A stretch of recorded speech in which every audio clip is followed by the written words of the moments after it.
వసంత వెంకట కృష్ణ ప్రసాద్ మళ్ళీ గెలుస్తారా? ఈసారి దేవినేని ఉమామహేశ్వరరావు ఆయన్ను పడగొడతారా? మూడో అభ్యర్థి వచ్చి మధ్యలో కూర్చుంటారా?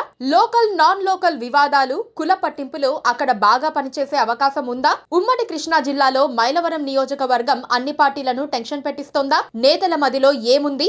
మైలవరంలో ఏం జరగబోతోంది? ఆంధ్ర పాలిటిక్స్ అనగానే మైలవరం అనే స్థాయిలో అక్కడి రాజకీయాలు పాతుకుపోయాయి. ప్రస్తుతం ఎన్టీఆర్ జిల్లాలో భాగమైన ఆ నియోజకవర్గం విజయవాడ లోక్సభ పరిధిలో ఉంది. గత ఎన్నికల్లో వైసీపీ తరపున వసంత కృష్ణ ప్రసాద్ గెలుపొందారు.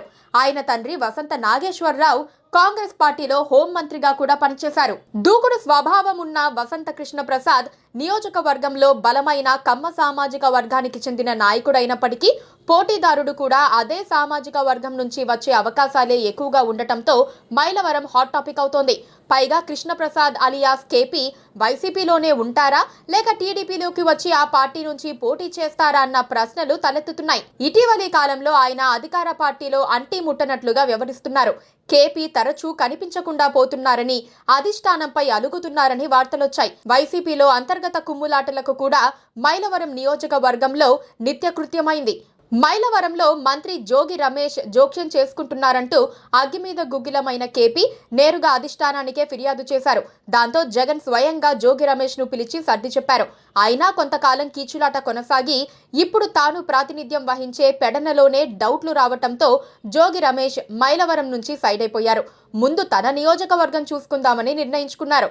కమ్మ సామాజిక వర్గంలో కొందరినైనా ప్రోత్సహించాలన్న ఉద్దేశంతో సీఎం జగన్ తనకు సన్నిహితులుగా ఉంటారని కొడాలి నాని వసంత కృష్ణ ప్రసాద్ కు ప్రత్యేక స్వేచ్ఛ ఇచ్చారు. అయితే వసంతకు ఇప్పుడు వైసీపీ గెలుపుపై నమ్మకం తగ్గి పక్కచూపులు చూస్తున్నారన్న ప్రచారమూ ఉంది. జనంలో కూడా వసంత పట్ల ఆగ్రహం పెరిగిపోతోంది. గడప గడపకు ఆయన్ను నిలదీస్తున్నారు. కేపీ మాఫియా రాజ్యం నడిపిస్తున్నారన్న ఆరోపణలు కూడా చాలా సార్లే వచ్చాయి. ఇసుక, గ్రావెల్, బూడిద అక్రమ మైనింగ్ చేస్తున్నారని టీడీపీ ససాక్ష్యంగా నిరూపించిన వైసీపీ ఆయనపై ఎలాంటి చర్యలు తీసుకోలేదు. పైగా మాజీ మంత్రి ఉమా అక్కడకు వెళ్లితే వైసీపీ కార్యకర్తలు దాడులు చేసేందుకు ప్రయత్నించారు. మైలవరంలో టీడీపీ పరిస్థితి ఏంటన్నది పెద్ద ప్రశ్న. ఈసారి ఉమా పోటీ చేయాలనుకుంటున్నారా లేదా అన్నది ఇప్పుడు పెద్ద ప్రశ్నగా మారింది. మరోపక్క ఎన్టీఆర్ జిల్లాలో 1-2 సీట్లు అడగాలనుకుంటోన్న జనసేన అందులో మైలవరాన్ని కూడా తమ ఖాతాలో వేసుకోవాలనుకుంటోంది. అక్కల రామ్మోహన్ రావు కోసం టికెట్ అడగాలనుకుంటోంది. దేవినేని ఉమామహేశ్వరరావు 2009 నుంచి 2014లో టీడీపీ తరపున మైలవరంలో గెలిచారు. నీటిపారుదల శాఖ మంత్రిగా పనిచేశారు. ప్రాజెక్టుల నిర్వహణ తీరు బేష్ అనిపించుకున్నారు.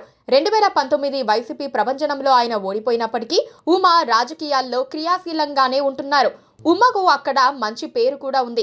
దాంతో ఈసారి ఉమ పోటీ చేస్తే విజయం ఖాయమని చెబుతున్నప్పటికీ ఆయన నియోజకవర్గం మార్చాలని అధిష్టానం భావిస్తున్నట్లు సమాచారం. టీడీపీ ప్రభుత్వం వస్తే ఉమ సేవలు అవసరమవుతున్నందున ఆయనకు ఇంతకంటే సేఫ్ సీట్ ఇవ్వాలని చంద్రబాబు ఆలోచిస్తున్నారట.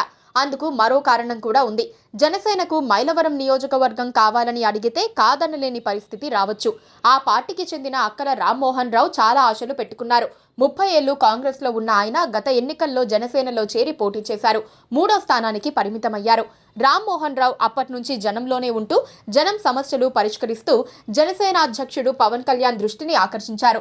పైగా ఇప్పుడు స్థానికేతర వివాదం కూడా ఆయనకు ఉపయోగపడుతుందని భావిస్తున్నారు. ఉమా, వసంత ఇద్దరు నందిగామ నుంచి వచ్చిన వాళ్లే. రామ్మోహన్ రావు స్థానికుడు. కాకపోతే నందిగామలో కుల సమీకరణాలు కూడా పనిచేస్తాయని ప్రత్యేకంగా చెప్పాల్సిన పని లేదు. మైలవరం నియోజకవర్గంలో 8 మండలాలు, 1 మున్సిపాలిటీ ఉంది. 5 లక్షల జనాభా ఉండగా దాదాపు 3 లక్షల మంది కమ్మ, కాపులే ఉన్నారు. బీసీ, ఎస్సీలు 2 లక్షల వరకు ఉంటారు. ప్రభుత్వ వ్యతిరేక ఓటు చీలనివ్వబోమని చెప్తోన్న జనసేన టీడీపీతో కలిసి వెళ్తే మాత్రం సీటు ఎవరికి దక్కుతుందనేదే తేలాల్సి ఉంది. టీడీపీ పోటీ చేస్తే జనసేన క్యాడర్ సపోర్ట్ చేస్తుందా? జనసేనకు టికెట్ కేటాయిస్తే టీడీపీ వాళ్ళు కూడా కలిసి నడుస్తారా అన్నది పెద్ద ప్రశ్నే అవుతుంది. కమ్మవారికి కంచుకోటగా ఉన్న కొండపల్లి కిల్లా ప్రజలు ఆదరిస్తారా అనేది అనుమానమే. టికెట్ల బట్వాడాలో టీడీపీ ఈ సంగతి ఆలోచించుకోవాలి. నియోజకవర్గ విషయాలు బాగా తెలిసినందునే వైసీపీ హాయిగా నిద్రపోతోందన్న చర్చ నడుస్తోంది. మనోడు వసంత ఎక్కడికి పోతాడులే, మన దగ్గరే ఉంటాడని కూడా వారి నమ్మకం.